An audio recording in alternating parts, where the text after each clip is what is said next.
Now, episode 11 of Seven Deadly Sins, Revival of Ten Commandments was. It was an awesome episode all over, especially the ending. I really, really love the ending. It was such an awesome scene to see what happened at the end, but I'll get to it later on. So the episode starts off with where it left off.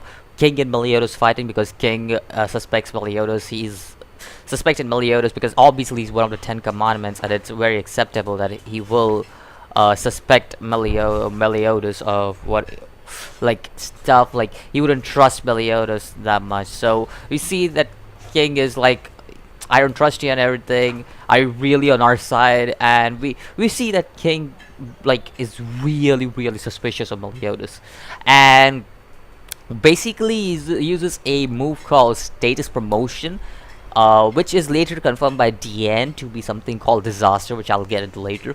So pretty much it makes Meliodas bleed, and then we cut off to a transition where we see Ban, Jericho, and Zhivago from previous episode. They're still in the say on they're like still like developing on their characteristics. So pretty much Ban. This is a funny scene, okay? So Ban pretty much like Zhivago. He's like oh.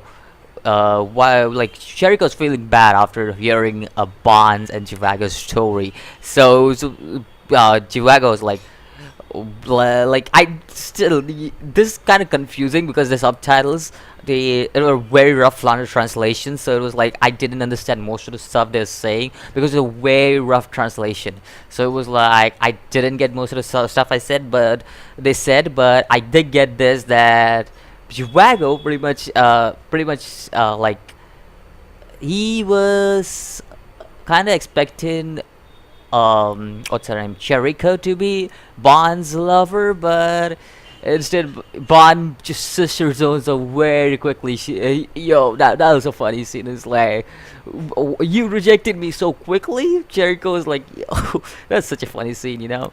But it's straight and getting straight next one to it. So we come to know Zhivago was the one who told Bond about the fairy forest, the fountain of youth.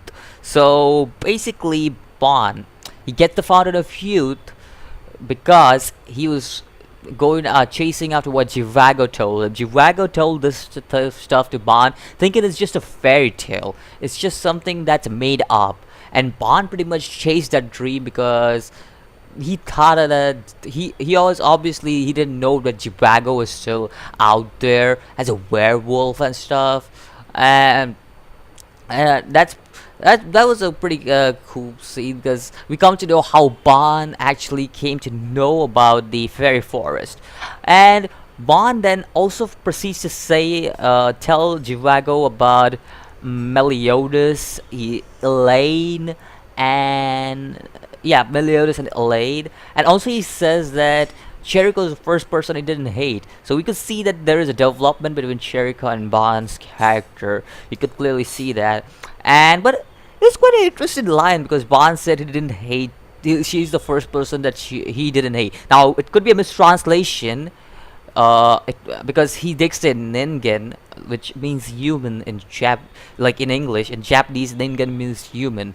So it's like it could be a possibility that he may say that you're the first human that I don't hate. It could possibly be that because obviously Meliodas is a demon and Elaine is a fairy. So it makes sense that Jericho is the first human that he doesn't hate. Because obviously the seven deadly sins. There's a demon, there's a giant, there's a fairy, there is a witch, and who else? There's a doll, and then who else is in this team? Yeah, Bond, obviously the immortal human, and then Escanor. I don't know Escanor's origin, so it's like okay, but yeah, you could see like there are like there are like all different races. So obviously Bond doesn't hate. This may be the first human that Bond doesn't hate, because obviously you see since the start of the series, start of the Bond storyline, we could see that Yeah, he hated human because of the way he was treated. He was treated very badly, and Jiwago was the first person, like a first human-like person who accepted him. So you could see that. So it was kind of a thing. We also see that something strange starts happening around town. People are coming back to life, and now this may be something related to Bond's plotline, because Bond has been searching for a way to develop his way to develop his searching a way to revive. Why develop? What?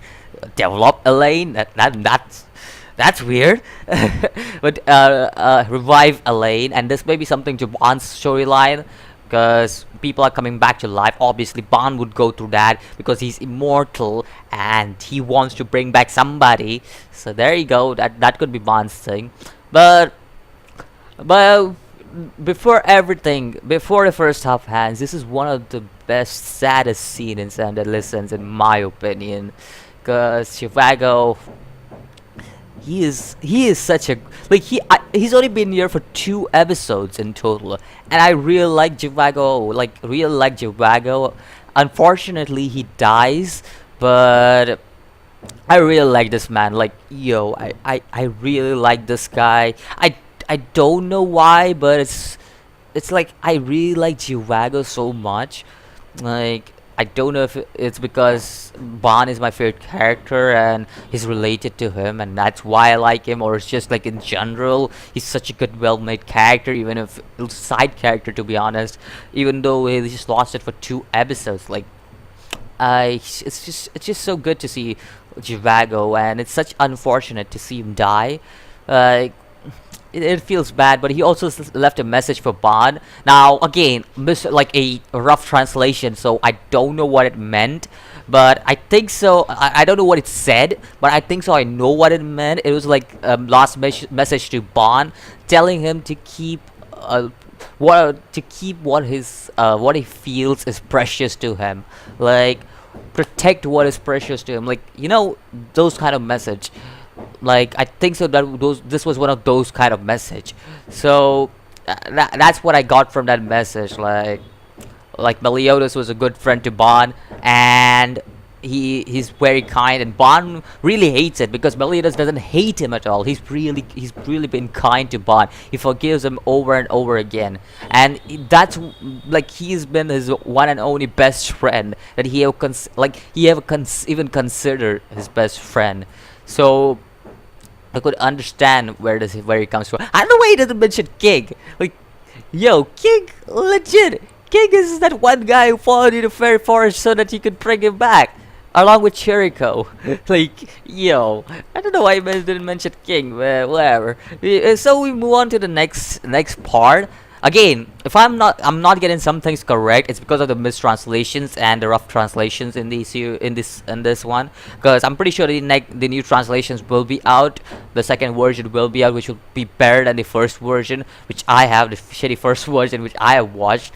But until I still got the gist of the episode. I still got what it meant. I'll rewatch the episode again because of the rough translation and stuff. I have to rewatch the episode again to understand what happened.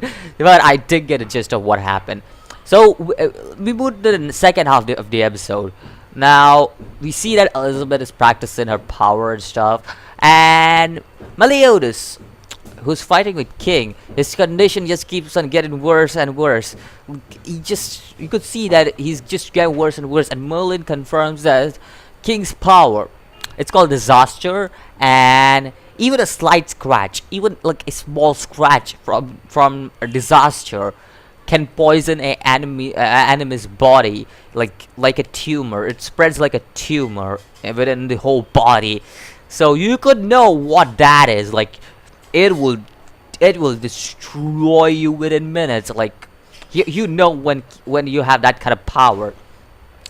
So we could see that, and Meliodas doesn't seem to be affected. Meliodas, obviously, he's a demon, so I don't think so. He's one of the commandments. He's the king of the commandments or something. Number 1 commandment or something like that. I don't remember, but he's something like that, and it's like it doesn't affect him because he's got his demonic powers and stuff. So my guess is that he has demonic powers, and that's the reason why it doesn't affect him. But you see that King is a person who gives life to plants and stuff. Like Swamp Thing, because Swamp Thing gives life to plants and stuff. So now I'm breaking out references from other universes, but the Swamp Thing definitely has that reference to like give life to plants and stuff. And King pretty much is the same. He can give life to plants and stuff.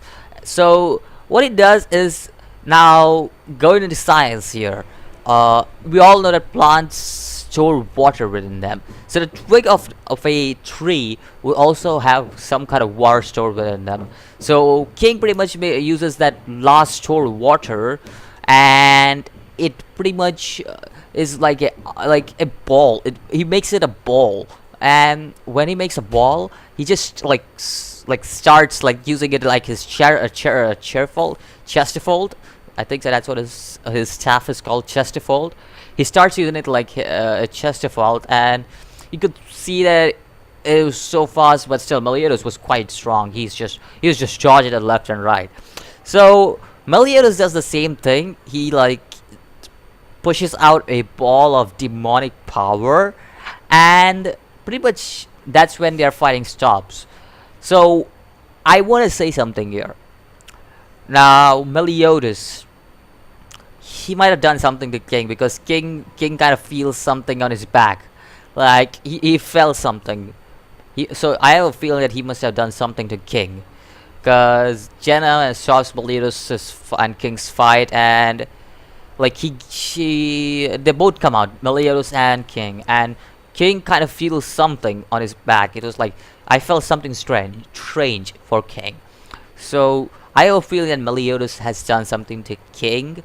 So after that scene, Meliodas asks Jenna to give him his powers back, the demonic powers that are stored, and you could see that it was a huge amount of demonic power. Like it was a huge demonic power. Like it was stored within a huge, some kind of glass shell or something like that.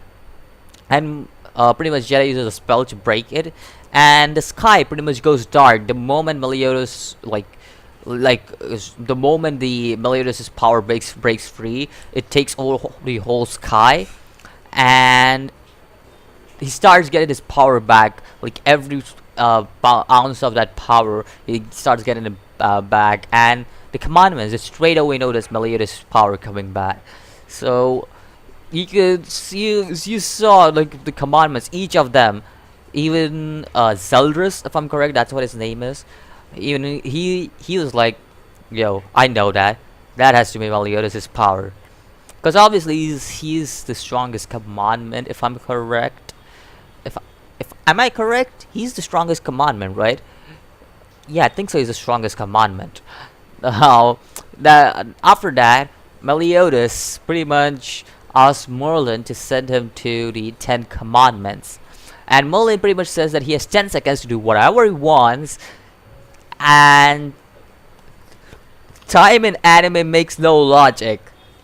This man, Meliodas, he went towards the 10 Commandments. In 10 seconds, he defeated Galand, pretty much destroyed Galand, slaughtered him.